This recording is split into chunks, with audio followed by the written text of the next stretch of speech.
Hey everyone, welcome back to the channel. Today we are looking at one of the most anticipated models of the year. This is the Razor Crest from Star Wars, The Mandalorian from Disney+. This is an all-new Star Wars model kit made by Round 2 under the AMT label. Now this really has to be a statement piece by Round 2 because this is the first model that is entirely new since they got the Star Wars license. We've seen a lot of repops.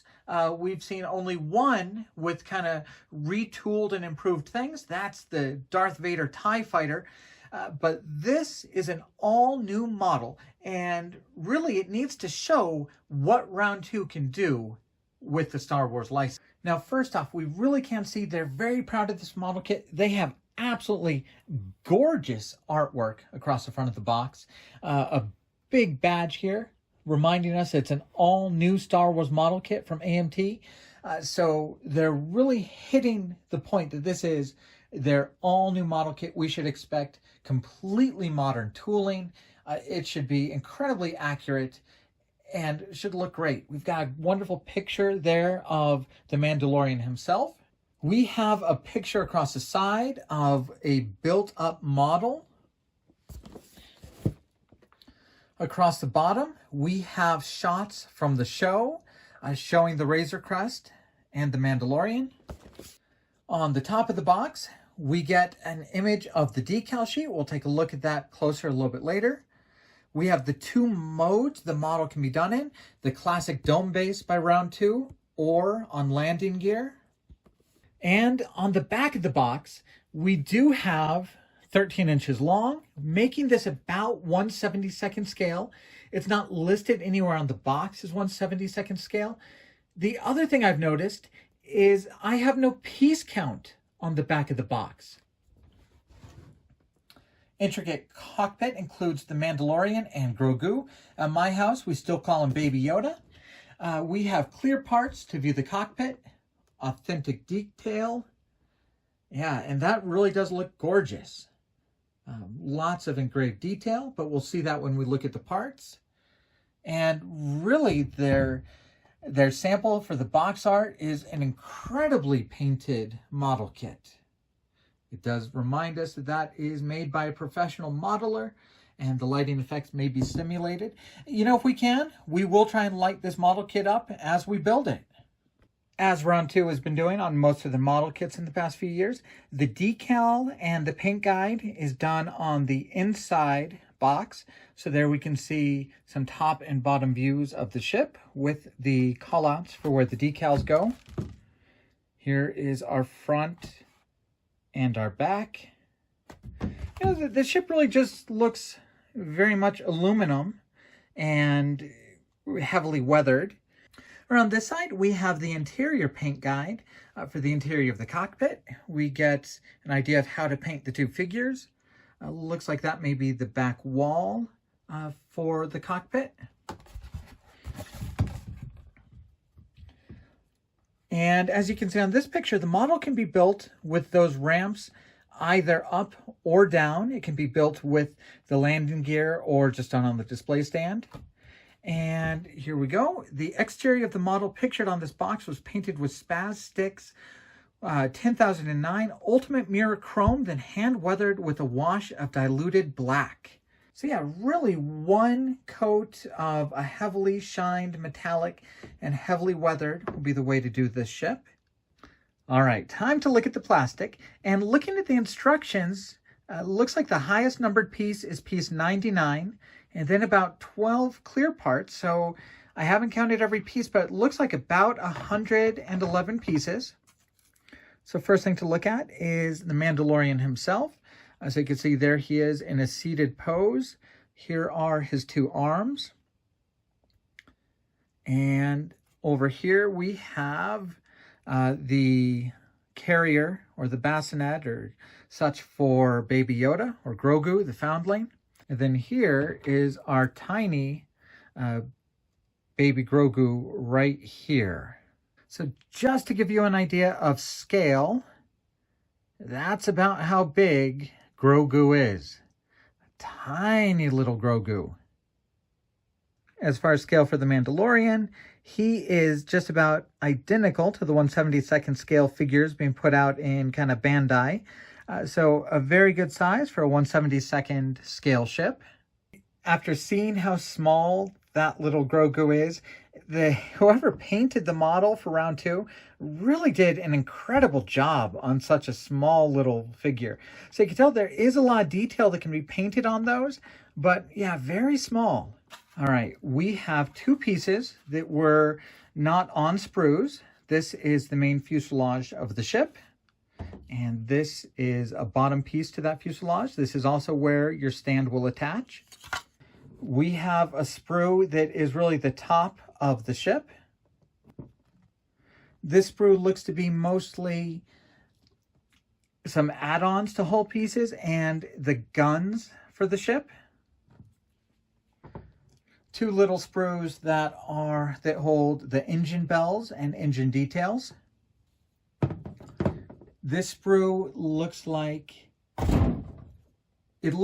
part of the top of the ship here, some of the side pieces, and then the hatches and ramps. So you can have the ramps either up or down, and hatches if you want them closed. These 2 sprues look like they make up the landing gear. Looks like landing gear feet here. Looks like hatches if you decide not to have them down, and armatures if you choose to have the landing gear exposed. The sprue we got a little bit of a look at with the figures. Looks like it has the rest of the cockpit interior, and 2 sprues that hold the engines themselves. Let's play around with the plastic a little bit, just because this is the first time we've really gotten to see this kit. Now let's look at the engines. And as we do so, let's take a look at this note. If lighting your model, please remove the plastic from the spaces shown all around part 18 and 27. Now the reason you have to do that is because when those engines are lit up, you see the light coming through in little spaces in between all of those little fins. So here is one of those parts, and you can see they are solid. We need to have light coming through. So what I'm playing with is probably just using a little saw just to cut a little bit of a line right in between those slots, right in between those fins. But it looks like this clear part is going to go behind it all, and this part will fit on top. It looks like it is keyed, so it can only go together in one way. It's a nice fit. Yeah, we're just going to want to put little slits in there so that the light can shine through. So you have light coming through here and light coming between those fins. That looks like one of the more challenging aspects if you're going to light this. But otherwise, lots of nice detail in that engine bell. The front of the engine starts off with these nice fins and blades. You have a part that fits on top, and that is not keyed, so that can fit any way you like. These next 2 parts are keyed, so that divider down the middle stays nice and straight. And that is the front detail of the engine.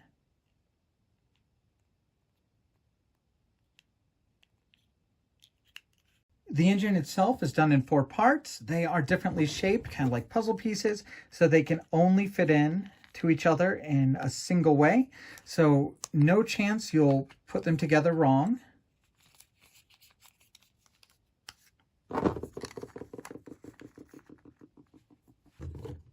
All right, this rear engine bell looks like it fits inside the 4 parts.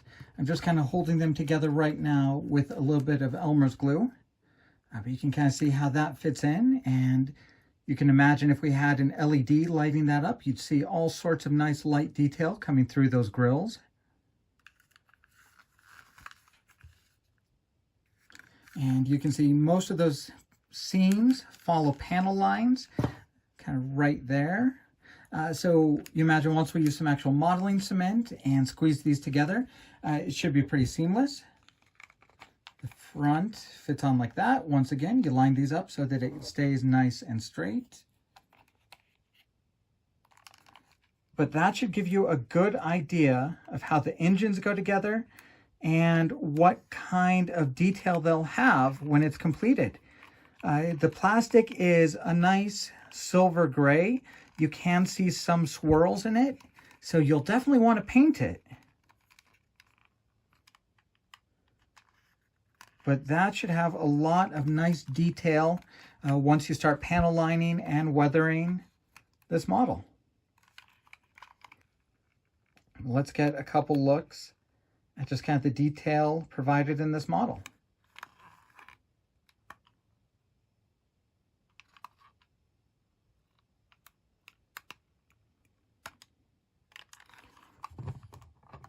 The top of the ship has some cutouts for some recessed detail parts. Those are provided on this piece, and this is going to fit underneath it. You just have some locator pins there. This is not a snap together ship, but those locator pins are very nice. And underneath the wings here, you'll just have a few parts to provide the underneath of the wing. And really what we're looking for in a modern kit is when we put a little bit of contact cement or Tamiya extra thin and press it together, we want that seam to really disappear. And it looks like that seam will just be along a panel line. A little bit of glue, push that together. You won't need to clean that seam up at all.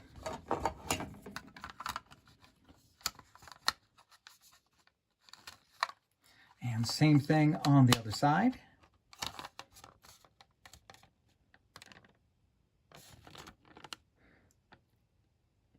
Yeah, you can see that seam will just become a panel line, and that's a very nice fit. And then this part fits underneath it as well. Looking at the very bottom of the ship, this is once again where that stand fits. And on any modern kit, you should be able to press it together, a little bit of glue, and have that seam disappear. Looks like that should work pretty well for this bottom part. These are the cutouts where you put in the landing gear or the hatch. And yeah, just press it together. You can kind of see how well that fits.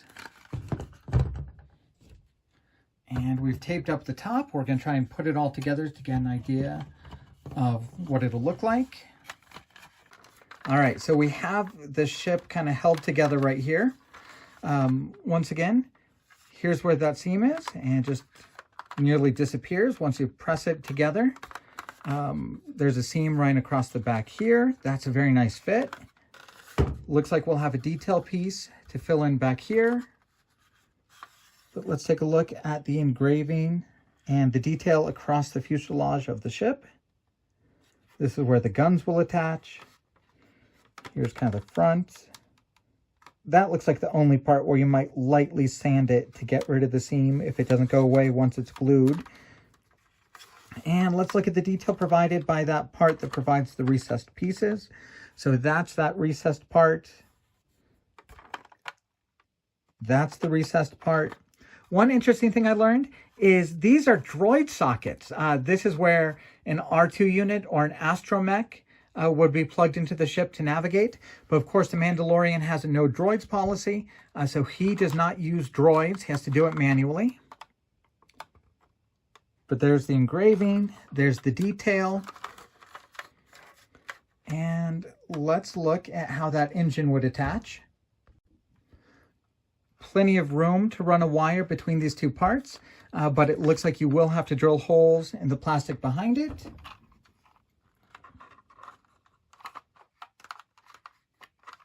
And it looks like you'll have to drill a hole right here through that plastic.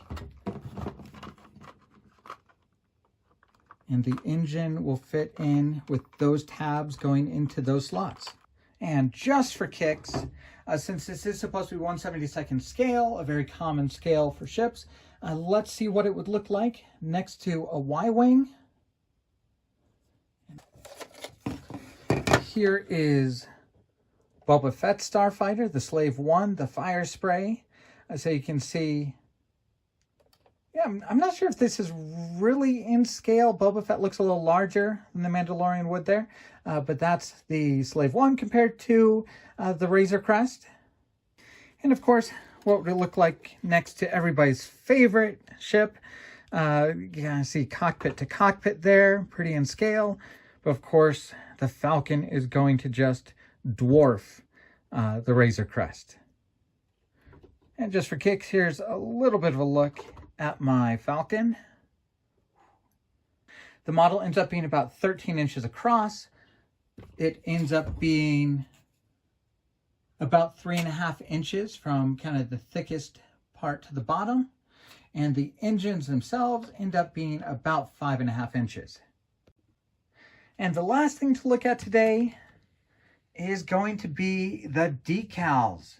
So one thing I really appreciate is they give you a set of completely clean markings if you want to make the Razor Crest as it would look. That's probably the right color. If I show it in this light, that's probably what the color looks like. But completely clean decals if you want to make it a factory fresh version of the Razor Crest. Or if you don't want to do all that weathering yourself, we have pre-weathered decals. And once again, that's probably the right color temperature.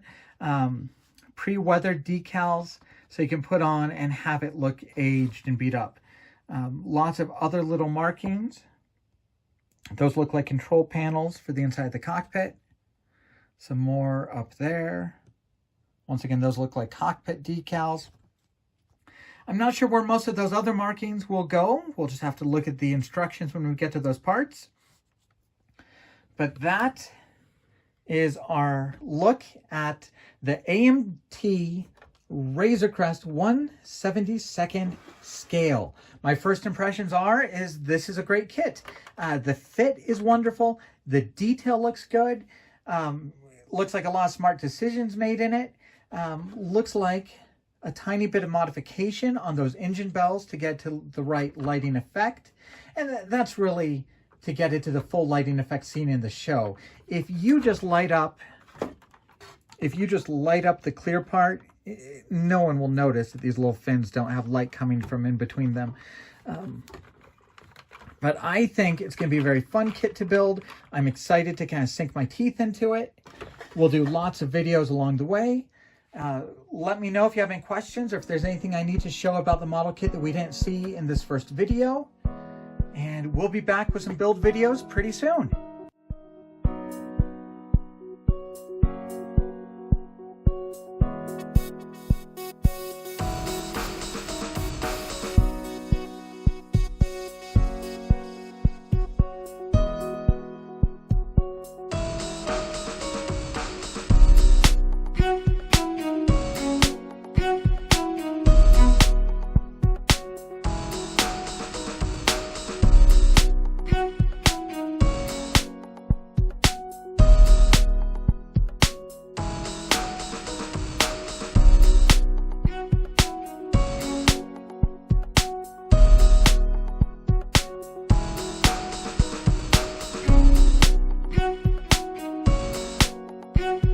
Thank you guys for following the channel. I know we haven't had too many model builds to do in the past 6 months or so, so thanks for sticking with us. As always, a big thank you to Round 2. Round 2 sends out these review copies for us to look at, and it's a great opportunity for us to show these kits to you, so hopefully you can get an idea of what you want to do when you build them. I have a lot of expectations for this build. It's going to be a good-looking model. It's going to be fun to build, fun to light up. We'll probably light up the engines, probably stick a little LED to light up the cockpit so you can see inside of it. But I think it's going to be a wonderful first model, all new tooling out by Round 2 for their Star Wars line. Thank you guys for following the channel. Remember to check out allscaletrek.com forums. A lot of wonderful Star Trek builds and sci-fi builds throughout that forum. Wonderful pictures. The threads never get deleted. And allscaletrek.com did just celebrate their 10th anniversary. If you're not a part of that forum, sign up today. It is a wonderful place. And we'll be back with videos soon.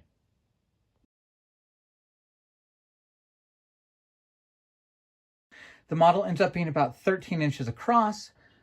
It ends up being about 3.5 inches from kind of the thickest part to the bottom. And the engines themselves end up being about 5.5 inches.